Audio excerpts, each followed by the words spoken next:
haven't actually done a podcast in so long, so I thought it would be time. Relationships, environments. I guess my question is, what do you allow into your life?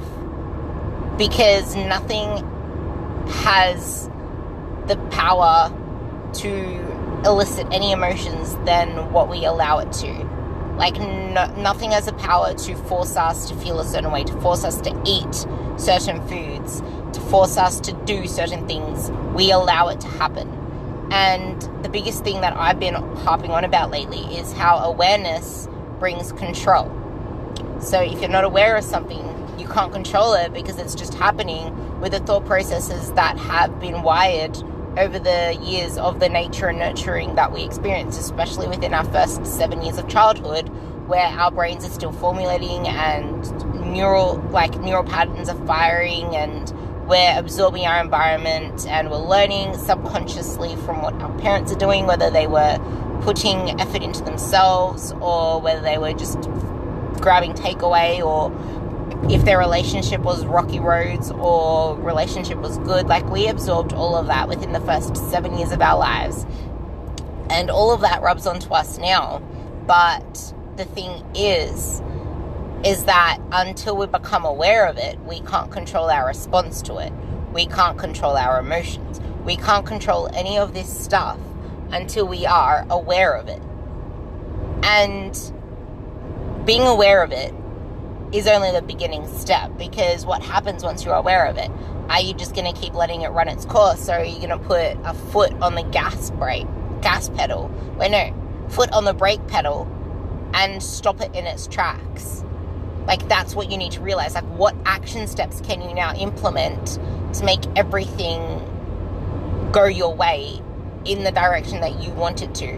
Because now that you are aware of whatever it is that you're aware of, once you become aware of it, you hold the wheel. Where are you going to steer your vehicle? Where are you going to steer yourself? Where are you going to steer your thoughts? What thoughts are you going to allow into your mind? That's the thing. Like, ask yourself every single day, what am I allowing into my life? Whether it be people, environments, events, whether it be freaking sound bites of people snarking comments at you, judging or looking at you in certain ways, or putting their own self-consciousness and lack of self-worth and self-love and all that shit onto you because they aren't happy with themselves. They decide to put you down. Like, what are you allowing into your life? It comes from not only the materialistic things, but psychological things as well, body language, all that stuff. Because what you allow, like, what happens is what you allow in your life. You allow yourself to feel a certain way. You have control over it. Like, I'm not saying it's easy. It never is. Like, nothing amazing comes easy. You earn easy through the hard work you put into it. And that's why I love the gym so much. Because, like, the work in the gym can be translated into your day-to-day lives. There's so much that you can learn from just working on yourself physically.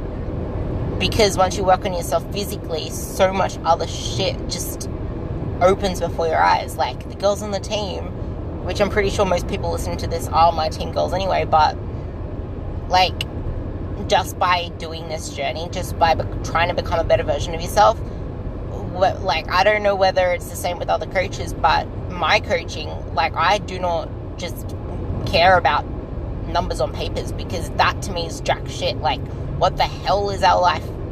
Like, what is life if we're letting numbers dictate how we feel, how we act, all of that shit? Like, honestly, is that the way to living a truly fulfilled life? No. My coaching has numbers as part of it, but it is not the be-all, end-all. It is a part of it, and it is not static. It's dynamic. Coaching to me is coaching. It's not being a personal trainer. It's coaching. It's mentoring. It's empowering you to know, like, to nourish your body. Like, everyone knows what you shouldn't be eating, but it's the accountability, it's the support, it's having someone to check into, it's knowing that someone cares about your goals as much as you do. Because when you invest yourself and invest into yourself, your coach invests into yourself with you. Well, they should anyway. Like, Your goals are my goals, your struggles are my struggles. That's how I always say it. And I'm human too. I have my life to live.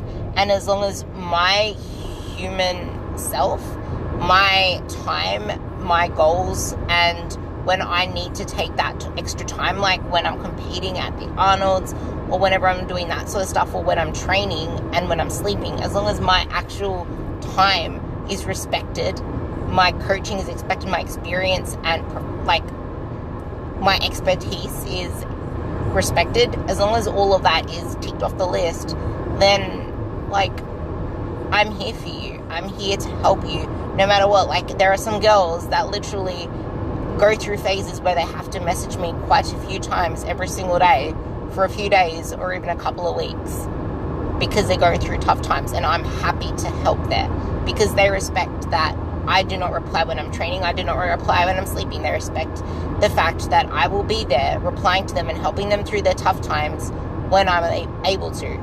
But they know that I'm here and they know that I'm working through things with them. That is, to me, what a coach is. Like, me, for example, I know what the hell I should be eating. And I know what the hell I should be, like, I could write my own training program if I wanted to. I could write my own nutrition if I wanted to. But I still have a coach. And I will pretty much, like, loyalty to me is everything. Loyalty and trust and honesty are everything to me. And, like, I know what I should be doing, and I'm still going to keep, like, my coach to me is everything. It's my sound, like, even though it's pretty much me talking to myself a lot of the time as I'm processing thoughts myself when I need to, or whether it's, because I go through times where I struggle with how weak I'm feeling or stuff like that. Like, even though in comparison to whatever you want to compare me to, I could be lifting strong weights, I can still be hard on myself and not be happy with where I'm at. And that's the nature of being human and wanting more from ourselves. And it's okay. It's okay to want more of yourself, but you need to also be realistic and not let that impact your emotions so much that you give up on yourself. And this is where you becoming the strongest version of yourself, aside from negative people, negative events, negative things that are happening around you, you just being on a journey for yourself to better yourself, having that coach there that understands what you're going through, that has been there through the works, that has seen you evolve through the training sessions. If they care enough, like I bloody well invest myself into my girls. I told them, and I tell them all the time, I make sure that I have the systems and you guys are aware that I'm here for you guys no matter what, no matter how big the team is. You will all get every part of me when you ask for it. What you ask for, I will give you. Whether I have 20 girls, 50 girls, 70, 100, I care about every single one of you. And that is something that you can relate to with your coach that probably you won't be able to relate to with other people within your environment in the same way, because I don't know, like everyone has their own lives and your coach is invested in you.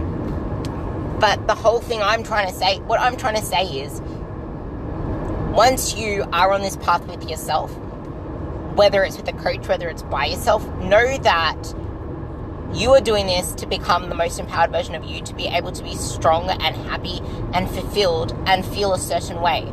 I always say I do not really care about materialistic numbers, because I'm not going to put my goals onto you. I'm not going to put what I want you to achieve onto you. It's about what you want to feel, how you want to feel. My whole life mission is to make you feel a certain way. How do you want to feel? Is it confident? Is it empowered?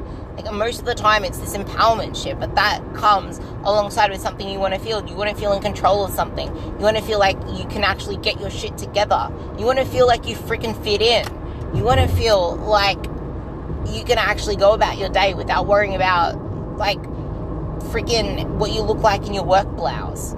However it is you want to feel, that is my mission, to make you feel a certain way, because feelings and emotions are the strongest drivers of any change, any direction you choose to go in. And once you feel that way, it is hard to bring you down from feeling empowered. Like, someone can snark a comment at you, you can feel down for like 2 seconds and then realize who you are.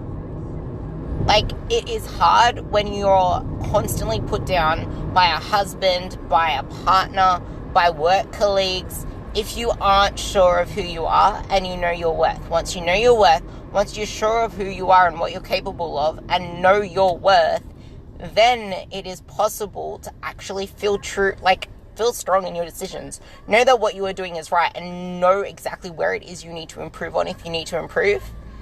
And not let,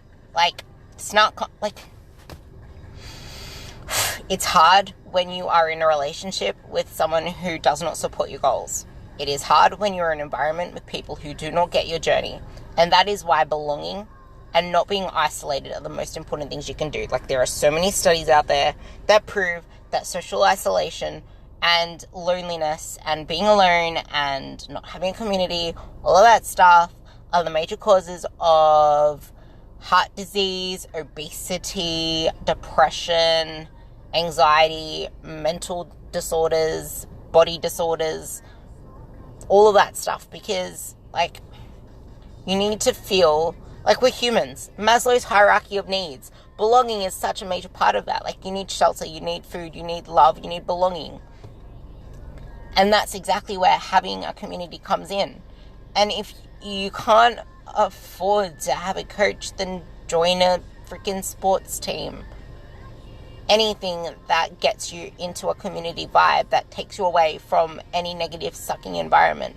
Because a lot of the time you can't get out of it without things turning worse. Or you're so used to what you're used to, you don't know any better. You don't know any different. And you're afraid of change. And until you put yourself in an environment that elicits change, that takes you out of what you know, like joining a community group, doing something that's different from the usual, talking to a counselor, anything like that just takes you out of your little bubble, even changing your family GP if you share the same GP, anything like that takes you out of what you know is enough to elicit some change into your thought patterns. Because until something changes, nothing's going to change. So ask yourself, what is it that you allow into your life? And is it hurting you or is it helping you? How is it making you feel and how do you want to feel? Compare the lists. Have a pros list and a cons list. And then have a list of how you want to feel and see where it aligns up to. Okay? Hope that helps. Love you all.